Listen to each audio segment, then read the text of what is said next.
Damos la bienvenida aquí en Esferas de Poder al vicepresidente ejecutivo de la Fundación Institucionalidad y Justicia, FINJUS, Servio Tulio Castaños Guzmán. Muchísimas gracias por el honor. Federico, gracias una vez más por la invitación a Esferas de Poder. Así que una vez más te agradezco que me hayas invitado. Y desde aquí extendemos una cálida felicitación a la FINJUS por su 32 aniversario. Así es. Indudablemente que la FINJUS ha sabido aquilatar su papel como representante de la sociedad civil en materia institucional y los aportes han sido extraordinarios. Son muchos años, Federico. Sí, muchos años. En el 90.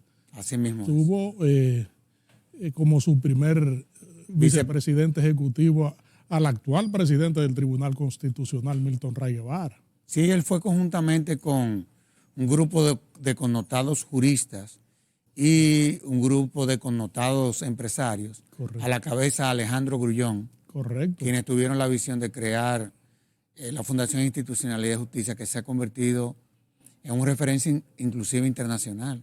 O sea, nosotros estamos rankeados por el Centro de Pensamiento de la Universidad de Pensilvania en los Estados Unidos como uno de los think tanks de América Latina. Creo que la FINJUS ha sido una bendición para el avance institucional del país porque no solamente se circunscribe a la criticidad, sino a las propuestas y al apoyo institucional, a los aportes, a la presentación de soluciones. En eso estriba la contribución hacia el fortalecimiento institucional. Así es que desde aquí, desde Esferas de Poder, nos sentimos regocijados y que haya más FINJUS. Ojalá y que sí. Por los años. No, y ojalá y que aparezcan otras instituciones que hagan un trabajo similar. Eso es sumamente positivo y de eso es de lo que se trata. Ya el concepto de democracia, ya a partir de la Constitución del 2010, no se construye sobre la base del ejercicio de la política o sobre la base de una función pública.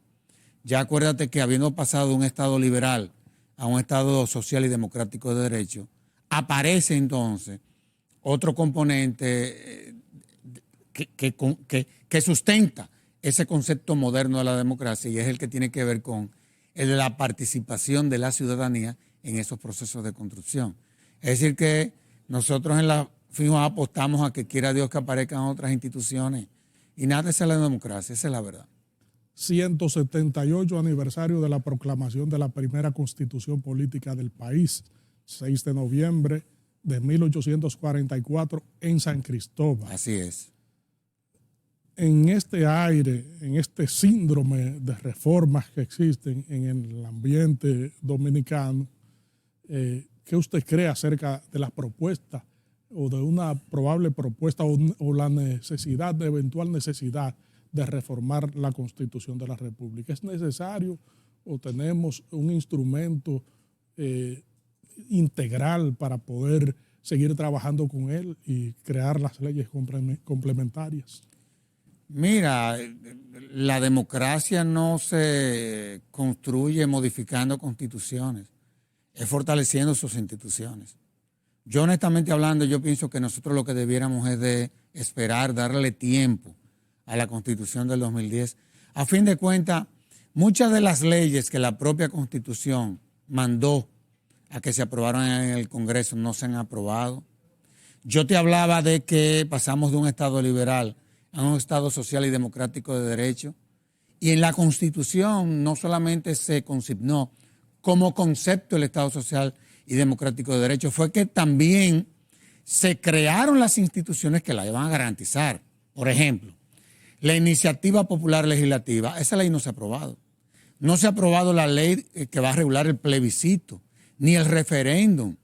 Es decir, nosotros ni siquiera hemos podido implementar a cabalidad el actual texto constitucional y yo no creo que sea conveniente en una situación como esa nosotros venir a tocar la Constitución. Honestamente hablando te lo digo. Ahora bien, si eso se da, tú puedes estar seguro que la FINJUS va a ser parte de ese proceso. Ahora, nosotros siempre hemos dicho que para que un proceso de reforma a la Constitución resulte ser exitoso y legítimo, tienen que darse dos componentes, o tres. Primero, que sea el fruto de un pacto político, que sea el fruto de un pacto social y que sea el fruto de un pacto jurídico. Si no se da uno solo de esos elementos, tú puedes estar seguro de que cualquier reforma constitucional está condenada al fracaso. Y yo te voy a poner, para mí, el ejemplo más emblemático de lo que fue, habiendo sido buena la reforma, terminó fracasando. Y fue la Constitución del 1963 de Juan Bosch. Ese fue el proceso de reforma más excluyente de todos los procesos de reforma constitucional. Solamente esa reforma se aprobó desde la Cámara de Diputados. Y mira cómo una propuesta democrática terminó siendo un fracaso. Esa es la verdad. Entonces, nosotros tenemos que ir aprendiendo las lecciones. Y vuelvo y te digo, esos tres componentes para que resulte ser exitosa una eventual reforma al texto constitucional tienen que confluir. Esa es la realidad. Alrededor de la Constitución del 1963 se han construido muchísimos mitos. Pero la realidad es que como proceso político, ese fue un proceso totalmente incompleto y hay que ser responsable y decir la verdad. Esa es la realidad de todo esto. Ahora, no así pasó en el 2010, no así pasó en el 1994. Cuando tú ves que se toman en cuenta los actores políticos y se buscan a los juristas que entienden todo lo que tiene que ver con la lógica constitucional, evidentemente de que las reformas son sumamente exitosas. Ahora, cuando tú ves que se comienzan a excluir sectores, ahí es que comienza el problema y eso termina en crisis política. Esa es la realidad. A propósito de reformas, también tenemos la de la ley electoral y la del régimen de los partidos políticos, que estamos contra el tiempo, porque si bien es cierto que estamos en el 2022, ya en el 2023 viene la pre-campaña y hay que hacer ajustes y cumplir un cronograma que está a cargo de la Junta Central Electoral y que pudiera ser quizás jugando con el tiempo algo apretado, apresurado. ¿Qué usted cree acerca de todo esto? Bueno, nosotros hemos venido trabajando, pero desde el Congreso Nacional. O sea, nosotros hemos visto que se trabajó desde el Consejo Económico y Social. Ahí se hicieron esfuerzos para generar algunos consensos que se lograron. Pero la realidad es que el escenario institucional es el Congreso. Yo he sostenido la tesis que sería conveniente en la actual coyuntura que los líderes de los partidos políticos representados en el Congreso, el presidente del Consejo Económico y Social y la Junta Central Electoral se sienten en una mesa. Porque a fin de cuentas lo que se debatió en el Consejo Económico y Social, no todos los que representan en el Congreso partidos políticos participaron. Pero ¿qué sucede? Esos tres órganos vale la pena que se sienten y que de una u otra forma se pacte en qué es que no se está de acuerdo y que finalmente aprobemos esto. Pero lamentablemente esa situación no se ha dado. Y te voy a decir lo siguiente. Nosotros como fundación estamos muy preocupados, pero muy preocupados, porque las actuales leyes no garantizan o no le garantizan a la Junta Central Electoral someter al orden a los partidos políticos. Y por eso es que tú ves que de una manera inteligente, sensata, oportuna, la Junta Central Electoral convocó la semana pasada a todas las fuerzas políticas a los fines de que se firmara un pacto. Y gracias a Dios que ese pacto se firmó. Y quiera Dios que los partidos políticos lo cumplan. Porque a fin de cuentas, todos estos procesos están reflejando que el órgano rector, desde el punto de vista de lo que es, por ejemplo, poder someter al orden al sistema político, evidentemente de que no cuenta con las herramientas necesarias y desde el punto de vista operativo para poder realizar esa función. Entonces, va a tener que contar con la buena fe de los partidos políticos hasta tanto se aprueben esas reformas, esas normas. En pocas palabras, no tiene a sus manos el sistema de consecuencias para que los partidos políticos que violen el pacto puedan recibir una sanción. Esa es la realidad. Cuando tú lees transversalmente esas leyes, tú llegas a la conclusión de que las sanciones son de carácter administrativo. Imagínate tú, la no admisibilidad de una determinada candidatura, que haga eso la Junta Central Electoral. En el sistema político que nosotros hemos venido construyendo, o cosas que tienen que ver con multas, y tú sabes que a los partidos políticos eso no les preocupa. No porque no reciban fondos del sector público, es que es tanto dinero el que reciban del sector privado que eso no le afecta. Entonces yo creo que en esta ocasión, ojalá y que en el Congreso Nacional se puedan aprobar esas reformas, honestamente hablando, por el bienestar del sistema político. Otra cosa,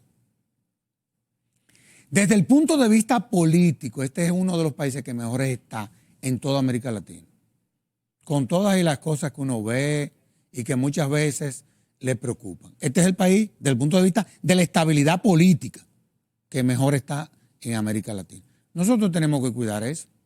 Si bien es cierto que nosotros tenemos un sistema político débil, no atentemos contra los órganos electorales, porque las crisis políticas se dan cuando el órgano electoral se debilita. O sea, el hecho de que el sistema político sea débil es un asunto que se puede manejar institucionalmente, siempre y cuando tú tengas una Junta Central Electoral fuerte y un Tribunal Superior Electoral fuerte. De lo contrario, se va a llevar de encuentro todo. Por eso es que nosotros desde Finju siempre hemos dicho, vamos a preservar a la Junta. No la desacreditemos.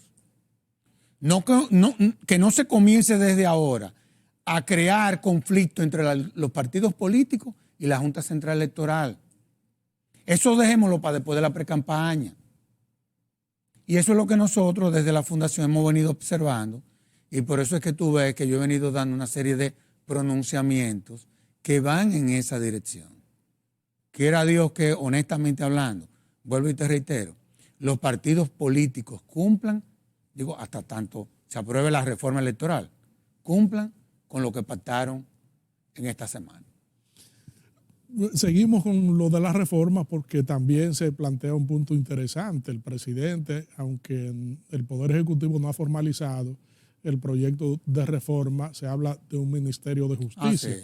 La Constitución de la República, de una u otra manera, fortalece el papel del Ministerio Público, en este caso la Procuraduría General de la República, con las atribuciones que tiene. Traza la política criminal del Estado y maneja el sistema penitenciario. Entonces, hay que saber delimitar esas funciones constitucionales con una ley adjetiva que no toque claro. La Constitución de la República y las atribuciones de la Procuraduría. Así es, pero mira, qué bueno que tú me hagas esa pregunta, porque yo creo que también hay mucha confusión en torno a lo que propuso el presidente, que dicho sea de paso fue en el marco de la celebración de los 32 años de la Finju. Correcto. Mira, lo primero es que eso no es una novedad. Aquí ya hay 3 proyectos de leyes que crean el Ministerio de Justicia. El último fue uno que elaboró y depositó el año pasado el senador Félix Bautista. Eso es lo primero. O sea, el presidente no está diciendo nada que sea nuevo.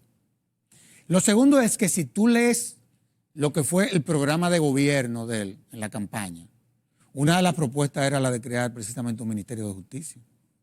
Porque eso estaba en el debate en ese momento. Lo segundo es que los ministerios se crean en virtud de lo que establece la Constitución por ley. Lo tercero es que la realidad es que la Procuraduría General de la República tiene una serie de atribuciones que por la naturaleza de un órgano como la Procuraduría nunca se le debieron de haber transferido, y me explico. Aquí ya hubo un Ministerio de Justicia. El tema fue que en el año 1964 se abolió ese ministerio y las funciones y atribuciones de ese ministerio se le transfirieron a la Procuraduría General de la República y al Poder Judicial. Te pregunto, ¿tú crees que una Procuraduría General de la República tiene que estar manejando todo lo que tiene que ver con las asociaciones sin fines de lucro? ¿Tú crees que una Procuraduría tiene que estar dirigiendo y como atribución tener todo lo que tiene que ver con el control de alquileres, casas y desahucios? Te pregunto. ¿Tú crees que una Procuraduría tienes que estar cobrando multas? O si tú crees que una Procuraduría tiene que estar, por ejemplo, en atribuciones que no les son propias, como por ejemplo, tú hablabas del sistema penitenciario. Y es verdad que la Constitución, en el artículo 169, párrafo 2, mira que me acuerdo de eso porque ese párrafo lo redactamos, Radamés Jiménez, que era el entonces procurador, y un servidor. ¿Qué es lo que dice el párrafo 2? Que la Procuraduría va a tener como atribución la administración de los recintos penitenciarios u otro órgano creado por ley. O por ese órgano creado por ley de ese Ministerio de Justicia. ¿Tú has visto en algún país del mundo que el órgano persecutor es el que administra los recintos penitenciarios? De eso es de lo que estamos hablando. ¿Qué es lo que hace un ministerio público? Un ministerio público, desde el punto de vista de lo que dice la Constitución, porque oí a alguien decir de que inclusive de que a través de ese ministerio era que se le iba a administrar los recursos a la Procuraduría General de la República. ¿Por quién dijo eso? La Procuraduría General de la República, para empezar, es un órgano constitucional. Sí, exacto. Con independencia administrativa. Autónomo. Sí. O sea, cosas que se dicen sin pensarse. Exacto. Entonces, de eso es que estamos hablando, pero más aún. Si tú escuchas el discurso de la magistrada Miriam Germán, cuando ella rindió cuenta este año, de eso era que estaba hablando la magistrada Miriam Germán, de que ella no entendía cómo la Procuraduría General de la República estaba administrando el sistema penitenciario. El INASIF, ¿qué tiene que estar la Procuraduría General de la República presidiendo el INASIF? Cuando es ella una de las partes del sistema penal. De eso es que estamos hablando. O por ejemplo, cuando nosotros estábamos trabajando la reforma procesal penal, tú sabes que existe una defensa pública, que es la que se encarga de asistir a los imputados. Esa es la función natural de la defensa pública.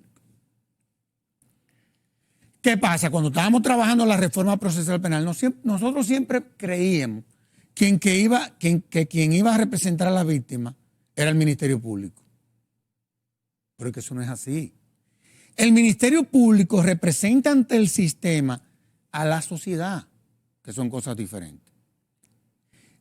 Pero más aún, no estamos hablando de que queremos fortalecer al órgano persecutor. De eso no es de lo que se está hablando. En cuanto a lo que tiene que ver con la persecución penal. Si eso es así, nosotros tenemos que quitarle todas esas atribuciones, que lo que han venido es a ocuparle tiempo, espacio y dinero a la Procuraduría General de la República. Yo te digo estas cosas, Federico, porque yo fui procurador general adjunto y soy miembro del Consejo de la Escuela Nacional del Ministerio Público. Es decir, yo tengo una relación directa con el Ministerio Público, de trabajo. Todos lo que son los programas de capacitación y de formación de los muchachos, de los miembros del órgano.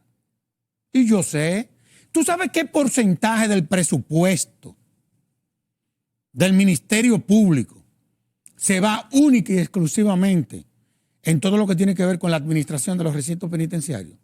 más del 60%, más del 60% de su presupuesto. Aparte de el tiempo que le toma al Ministerio Público estar administrando ese escándalo. Porque tú sabes cómo es el sistema penitenciario aquí. O una parte del sistema penitenciario. Otra cosa, la Procuraduría General de la República, que ha venido haciendo un trabajo monumental. Lo tengo que decir y no voy a desaprovechar este momento para reconocer el trabajo que está haciendo la magistrada Miriam Germán Brito.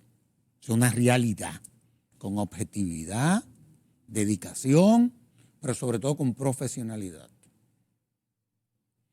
Sucede que nosotros tenemos un sistema penitenciario bipolar. Nosotros tenemos un nuevo modelo y el modelo tradicional.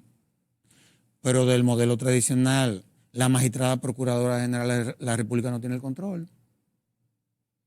Porque esos recintos lo dirigen o lo administran o policías o militares. Eso hay que resolverlo. Otra cosa, cuando yo te hablaba de que los defensores públicos, porque tú no lo vas a tener que explicar académicamente. Cuando yo te hablaba de que los defensores públicos representan o asisten a los imputados, ¿tú sabes quién debiera de asistir a las víctimas? Ese Ministerio de Justicia. Ese Ministerio de Justicia. Porque a fin de cuentas nosotros tenemos que fortalecer la investigación, la persecución, tener un Ministerio Público que cuando instrumenta un expediente, el expediente tenga la solidez de que cuando él lo presente y lo sustente ante el sistema, gane el caso. De eso es de lo que estamos hablando. Regresamos en breve con esta interesantísima comparecencia con el vicepresidente ejecutivo de la FINJUS, Servio Tulio Castaños Guzmán. Desde el punto de vista tecnológico, ahí no había nada. Desde el punto de vista vehicular, los niveles de deficiencia tú no te lo puedes imaginar. Oye, una institución que yo no sé cómo fue, que el Estado dejó que llegara a esos términos.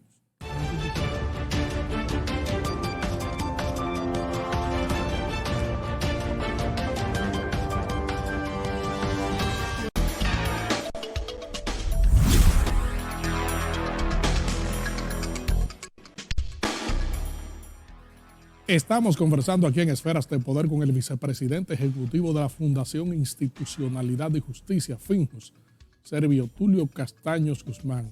Fíjese, la seguridad ciudadana es un punto cardinal para la estabilidad de un pueblo. Y la gente tiene preocupación acerca de los focos delincuenciales que se están sucediendo en los últimos días, de las desapariciones de personas, de los asaltos, algo que pone de relieve una situación preocupante en materia de seguridad ciudadana. ¿Qué usted opina acerca de esto y cuáles son los efectos que han surtido, por ejemplo, los procesos de reformas internas que se han estado ejecutando en la Policía Nacional? ¿Tendremos que esperar un tiempo más para poder ver los resultados? Bueno, los procesos de reforma son, no te creas, son muy complejos. Sobre todo cuando se trata de una institución de hombres armados. Esa es la realidad. Y más de una institución que el Estado descuidó durante 87 años. O sea, cuando nosotros hicimos el diagnóstico a la policía, la verdad es que eso, lo que encontramos ahí fue un desastre total. O sea, el desánimo inclusive de muchos de sus miembros, las situaciones deplorables de sus direcciones, más de 300 destacamentos ni siquiera tenían la capacidad de recibir denuncias, alrededor de 300 y tantos no tenían ni siquiera conexión con el internet, más de 200 destacamentos no tenían servicio sanitario, es decir que nuestras mujeres policías tenían que hacer sus necesidades en la cafetería del frente. El IPE, que es el instituto, de los policías contaba solamente con 3 aulas. Instituto Superior Policial. Con 3 aulas. Sí. Los programas de formación concluían a los 60 días. Desde el punto de vista práctico, los policías nunca llegaron a disparar el arma más de 6 veces. Desde el punto de vista tecnológico, ahí no había nada. Desde el punto de vista vehicular, los niveles de deficiencia tú no te lo puedes imaginar. Oye, una institución que yo no sé cómo fue, que el Estado dejó que llegara a esos términos. Una institución del orden. No, pero era una cosa, es una cosa.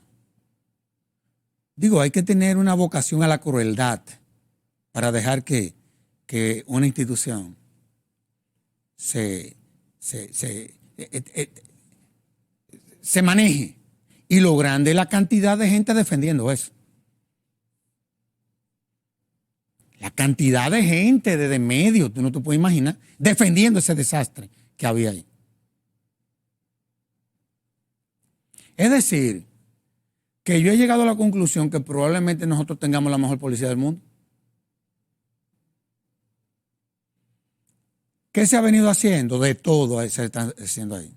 Estructuras sistémicas.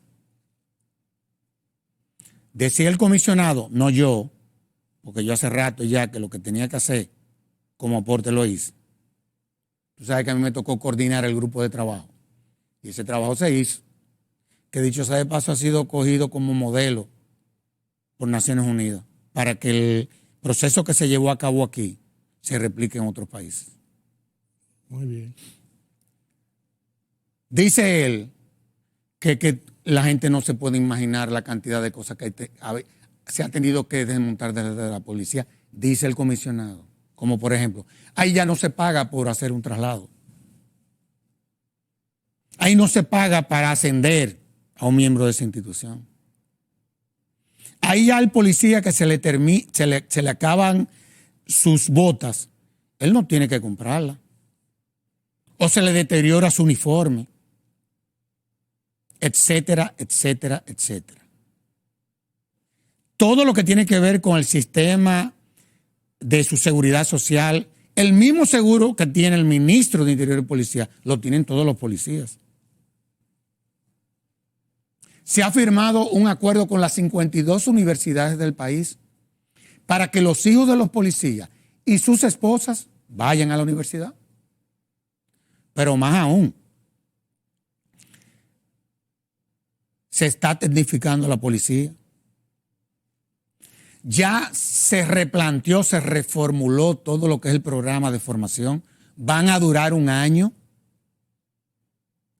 En eso trabajó y coordinó Roberto Santana, que es el ideólogo de la Escuela Nacional Penitenciaria, conjuntamente con Muquín Sambién, con destacados miembros de la institución policial, porque todo lo que se ha hecho con los policías, no al margen de ellos. Lo que pasa es que sigue el macuteo. Puede seguir el macuteo. Esas son tareas pendientes. Que existen policías asociados a cosas probablemente indebidas. Eso nadie lo puede negar. Esas son las cosas que hay que seguir trabajando. Pero este es un proceso que inició. Y este proceso tiene una ventaja.